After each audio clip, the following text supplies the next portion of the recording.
The Alabama Booksmith presents Author Spotlight. Because every book in our store is signed, our wall of fame displays a breathtaking array of writers and signatures.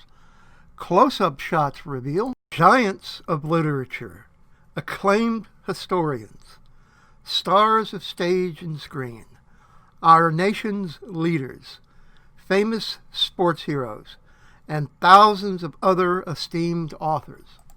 Today's Wall of Fame guest is John Chick Donohue, who will discuss his new book, The Greatest Beer Run Ever. And here is Chick Donohue with our host, Jake Reese. Okay, Chicky Donohue, how are you doing? I'm doing great, thank God. And you, Well, Jay, how are you doing? oh, thanks so much. We have been so looking forward to this chat. And I got to say, man, your adventure tops in our mind Homer's Odyssey or Hannibal in the Alps, Marco Polo, Christopher Columbus, or even Neil Armstrong taking one giant step. And before we start, I want to assure the audience that this whole amazing story is 100% true. Um, Let me set the stage. Going back in a time capsule to 1967, neighborhood bars were the center of the universe. And Doc Fiddler's Bar was located at 275 Sherman Avenue in Inwood on the northern tip of Manhattan. And Colonel George Lynch was the bartender holding down the fort. And his issue on one fateful night was the terrible tragedy of 28 neighborhood boys killed in Vietnam and the disrespect showed by the protesters for their loss. And as the gang got behind him, he wanted to let the guys still fighting over there know that Inwood supported them. And he decided the thing to do was to go to Vietnam and bring the boys each a bottle of beer. And he would get a list of who was serving and exactly where they were stationed and make a personal delivery. The only problem was he couldn't get on a ship without a seaman's card. And so the colonel asked a friend in the crowd to loan him his card. The friend was John Donohue, known to one and all as Chick or Chicky. And this neighborhood standout was a 4-year veteran of the United States Marine Corps. And when the fighting broke out in Vietnam, Chicky went down to re-enlist and was turned down because he was too old at the ripe old age of 26. These days he was serving as a merchant mariner, and I've got a pic. Before we talk about the merchant mariner part, we've got an image of Chick when he was on active duty in the Marines, serving in Japan. And rumor has it that this truck was full of beer, but that's another story for another day. Here is a picture of Chick's Union book from 1967. Well, okay, Chick, there's the introduction. Tell us why you didn't just loan the colonel your card. Well, the card was needed to not only get on a ship, but you needed to be authorized by the Coast Guard for certain jobs. And my job was in what they call a black gang. I was a fireman, water tender, oiler. And George wouldn't know anything about that job. He was a great bartender, but I don't know how he could have made it as an oiler or a fireman. So, and my photograph was on it. It was like a driver's license. It wouldn't pass muster with George. So I couldn't give it to him. It was just out of the question. I mean, I could give it to him, but he wouldn't get on the subway with it. Forget about getting on a ship to Vietnam. So that night, with everybody chatting about supporting the guys in Vietnam, you made the decision, heck, I'll do it. So tell us about that as you made that decision that you were going to go. Well, I agreed with George on the fact that the guys over there needed a pat in the back and needed an uplift. And I knew, well, they would always like a beer. And so I was able to do it. I knew that with a little bit of luck, if I went down to the Union Hall, there would be, I could find a ship that would go out that part of the world.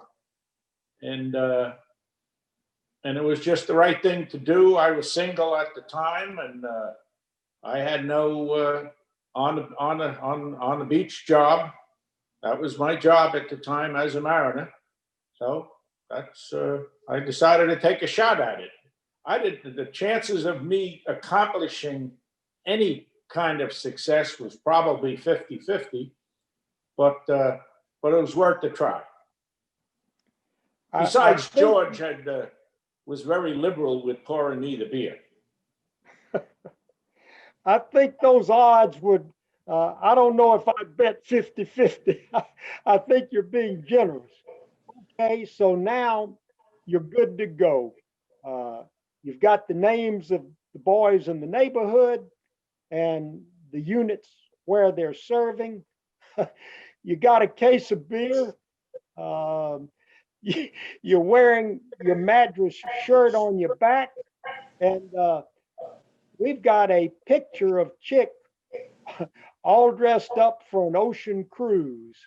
So, Chick, do you have a change of clothes or a plan or official contacts or even a way to reach land, since the ship's full of munitions and will anchor offshore?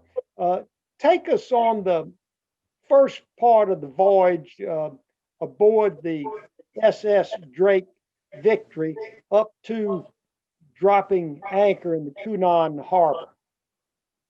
Well, I had never heard of the Drake Victory. I knew what a Victory ship was, and they were all World War II ships that were taken out of mothball. To the Union Hall a day or two later, I had the list, as you said, and the only addresses I had was the APO San Francisco, or the Army Post Office San Francisco, or the Fleet Post Office San Francisco, where the mail went to the guys overseas.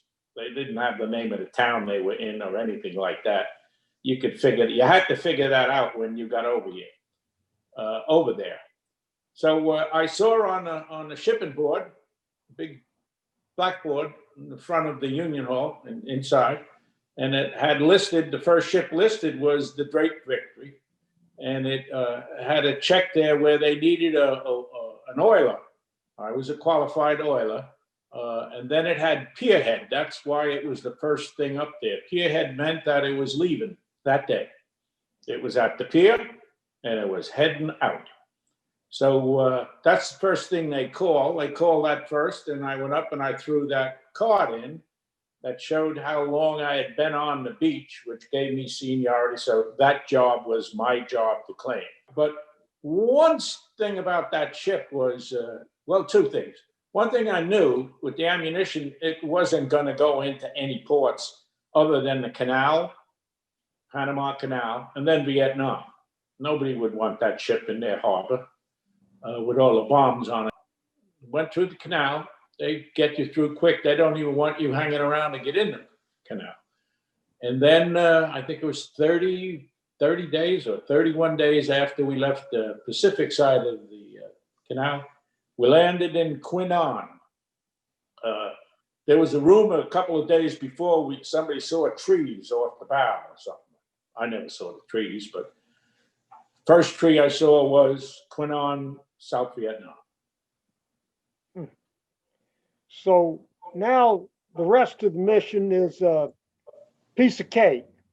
All you've got to do is find Tommy Collins and Rick Duggan and Kevin Clune and Bobby Pappas fighting somewhere in Vietnam, pat them on the back, tell them everybody back in Inwood is proud of them, give them a beer, and make your way back to the good old USA in the middle of a terrible war.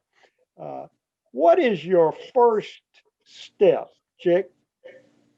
Well, my first step is to recognize that I could get delayed.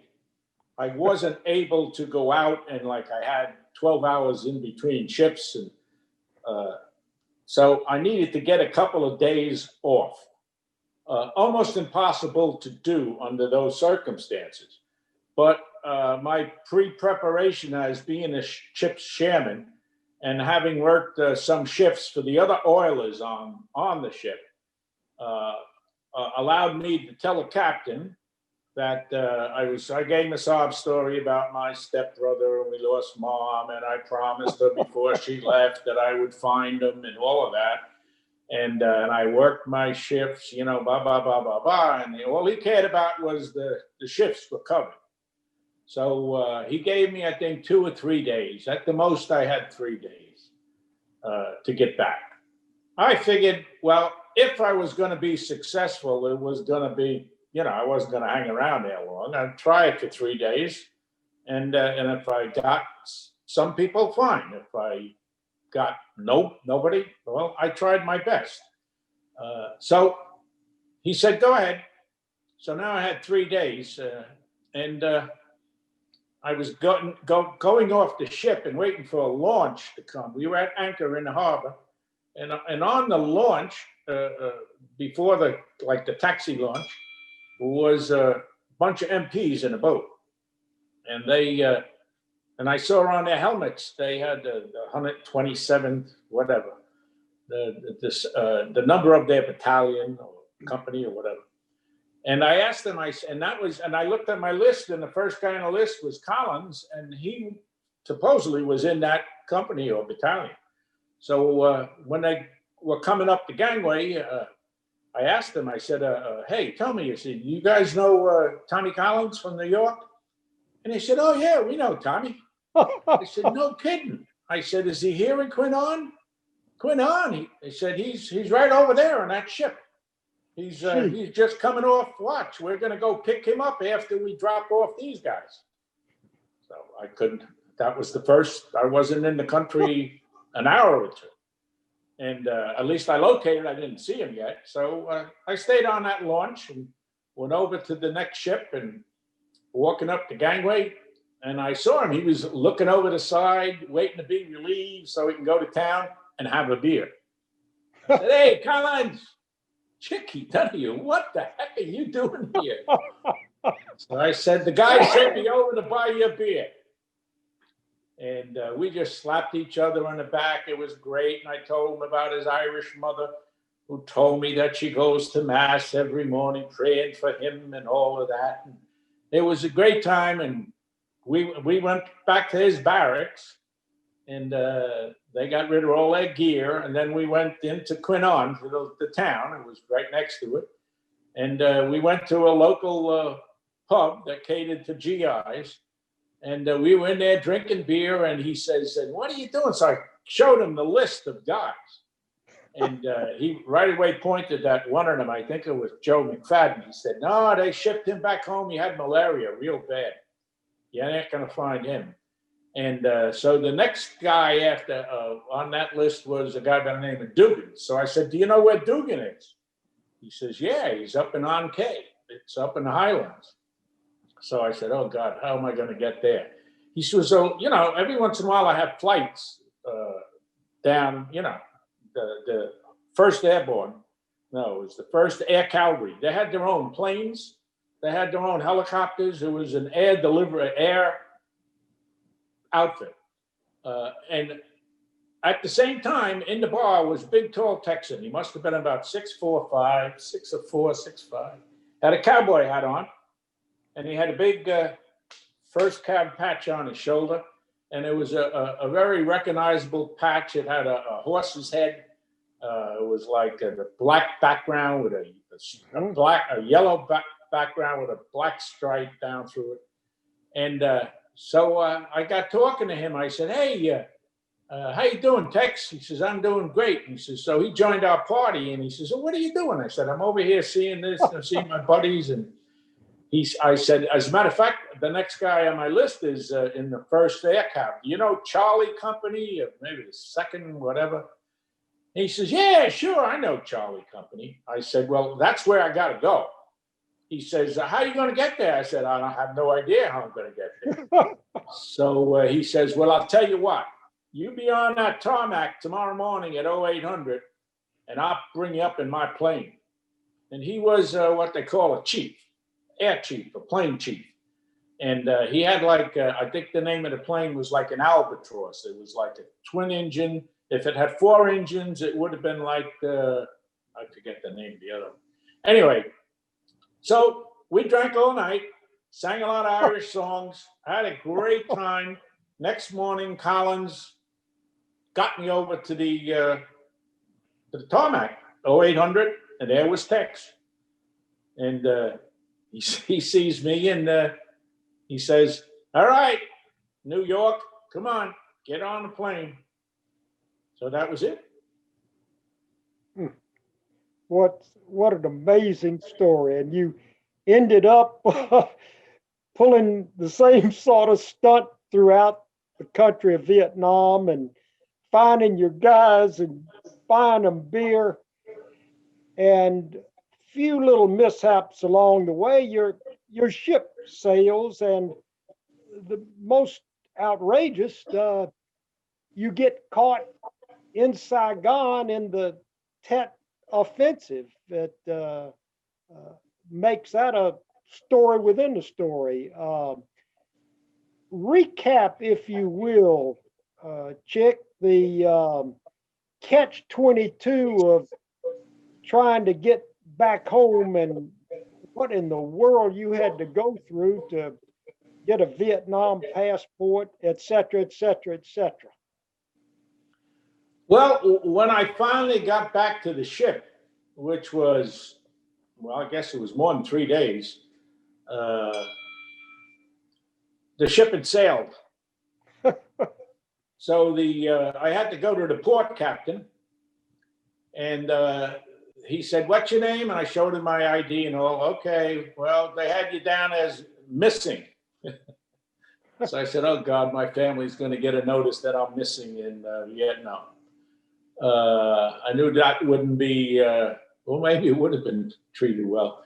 Anyway, he says, "All right, this is what we got to do." And he gave me a whole bunch of stuff. I had to go to a barracks. They were going to give me a bed, and I was going to fill out this paperwork, and they were going to send it to Saigon, and Saigon would send the paperwork back up.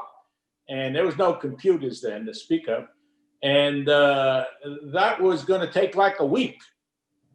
And I'm still thinking maybe I can catch my ship. It would probably stop in the Philippines to refuel. So I said, "Why don't I just go down to Saigon and I'll do all the paperwork down there instead of hanging around here?" And he says, you can't do that." I said, "Why not?"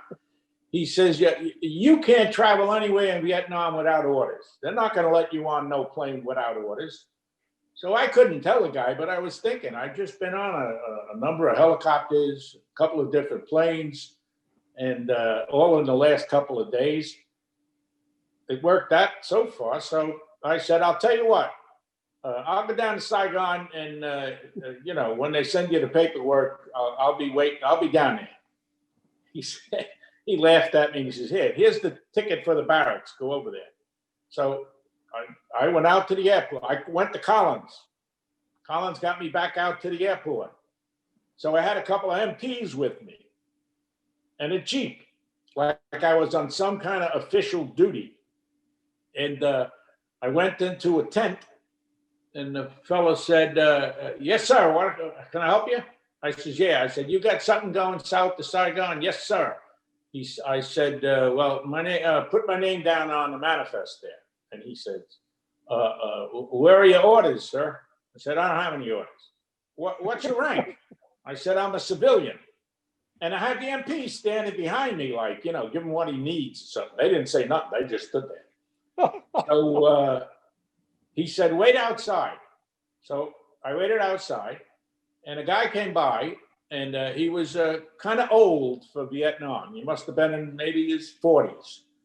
And he was definitely a pilot of some kind. And he had like some paperwork. And he went into that tent and come back out. So I said, excuse me, sir. I said, are you going south to Saigon? He looked at me and he said, who are you? So I figured I had to tell this guy the truth. So I told him the truth. I'm down on, not the whole truth. I said, my ship is down there and it's going to sail later tonight, and I got to get down there. What are you doing up here? I said, well, I gave him the story about the stepmother and my stepbrother he was up in Quang Tri, and I got up to see him, and the guy's looking at me, and I was filthy by this time. I was 3 or 4 days laying in the mud. And he says, gee, wow.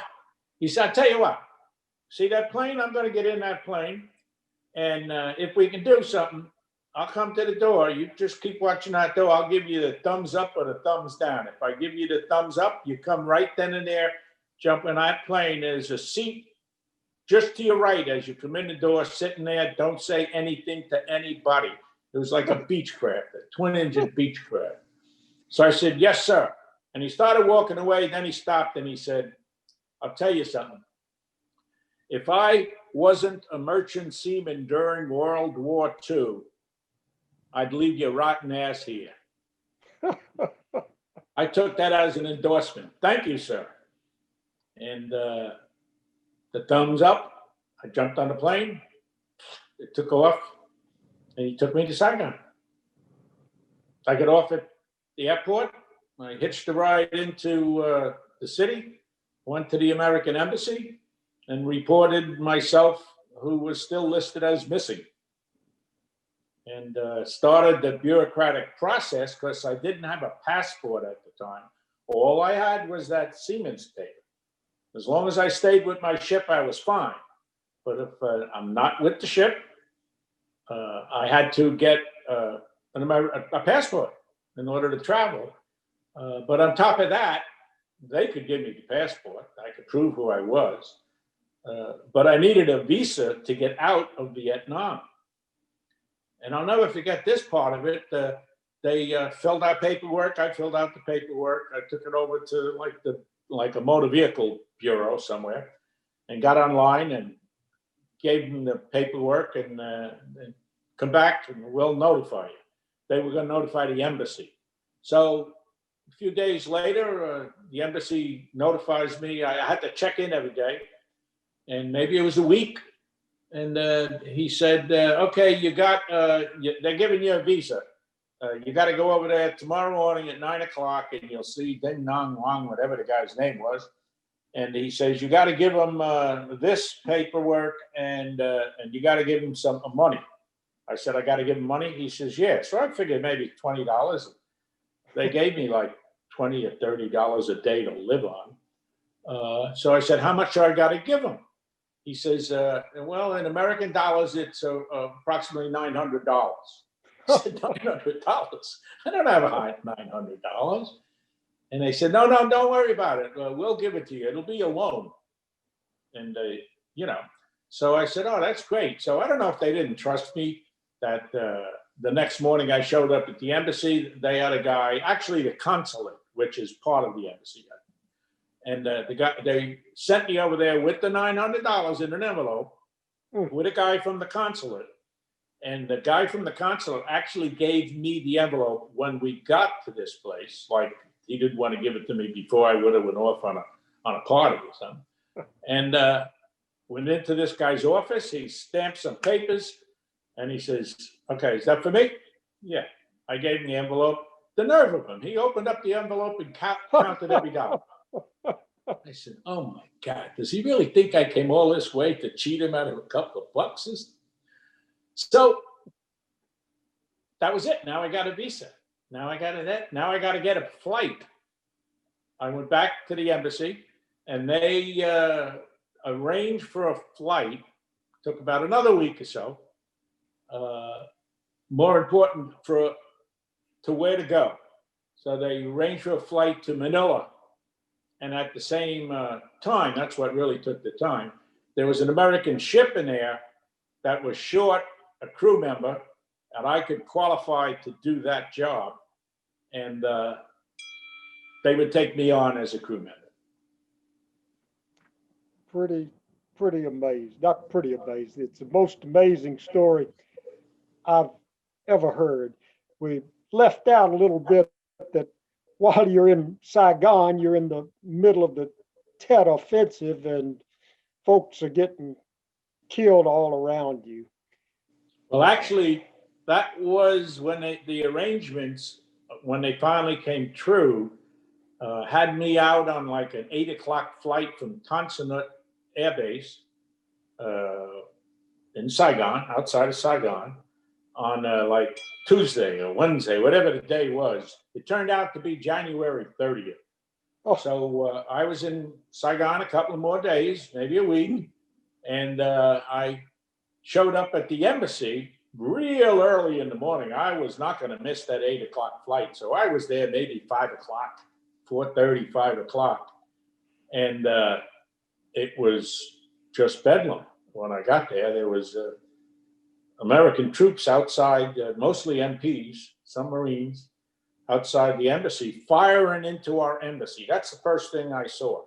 There was nobody else in the streets of Saigon that morning. Nobody. But firing all over the place. And they had occupied the embassy. The Viet Cong, there were 19 of them in there. We didn't know that at the time. So I was there for hours until they finally killed them all. And I went into the embassy consulate and found that guy who was my go-to guy. And he gave me a check to go to a hotel. And the name of the hotel that I wanted to go to was the Palace Hotel. And I took the chit, and I'm going away from the embassy, and two Americans come out in civilian clothes. And I said, hey, any of you guys going to the Palace Hotel? They said, yeah, we're going to the Palace. I said, can I get a lift? Yeah, sure, jump in. So the guy says, do you have a weapon? I said, no, I don't have any weapon. He says, Frank, get a couple of 45s. So Frank went in, come out, gave me a weapon. He had a weapon. First guy already had a weapon. And they were clearly agents of the government, American government. I got in a Jeep, started heading to what I thought was going to be the Palace Hotel. They whipped right by Tudo Street where the Palace Hotel was. And by the time I got to talking to them again, we were in front of the presidential palace, and a Jeep about a block ahead of us got hit with a rocket and flew up in the air, and all hell broke loose. I spent the rest of that day and that night underneath the barricade and by myself, all by myself. I'll never forget it. It was the loneliest time in my life. And I didn't know anybody. Nobody knew me. For a while, I actually thought I died, and this was what I was raised to believe in, purgatory. That was the craziest part of it. Mm, that's just absolutely amazing. I can't think of anything close to it, Chick. Um, After all of this, a few years back, you and your gang celebrated your 50th anniversary of the greatest beer run ever. And we're showing that picture on the screen of the picture you and your guys took. Could you recount who these guys were and where that picture was taken that's in the book? I cannot see the picture that you're talking about. I have the book handy. Do you want me to look it up? Get the book and Okay, I'll get it. I'll great. get it. 1 second. Here it is. Oh, super. Do you know what page it's on? Well, I'll just it's in the group of pictures. I'll just do it. That's just great.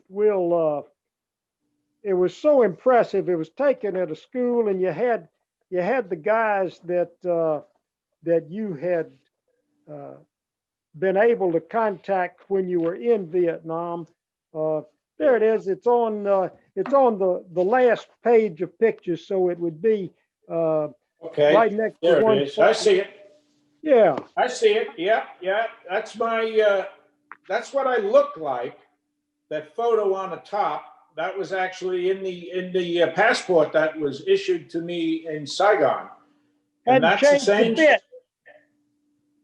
You hadn't Hello? changed a bit, Chick. Not a bit. No, the same shirt, the same everything. Absolutely the same clothing I had on. That was my wardrobe.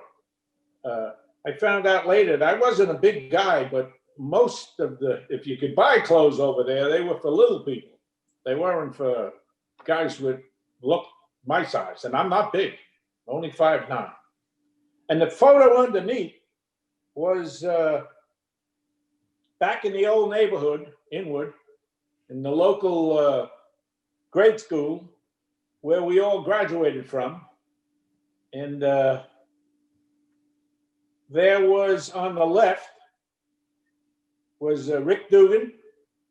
He was the guy from the 1st Air Cavalry up in Quang Tri, LZ Jane. And to his left was Tommy Collins, the MP in Quinnon. And that's me with the tie. And next to me on my left is Kevin McClune, Marine. I caught up with him. He was a radio guy. He fixed radios on the helicopters in Vietnam to help the enemy was able to pick up the helicopters by some kind of like a radar. And it came from the radios on the helicopters that sent out a signal. But he was able to squash that signal.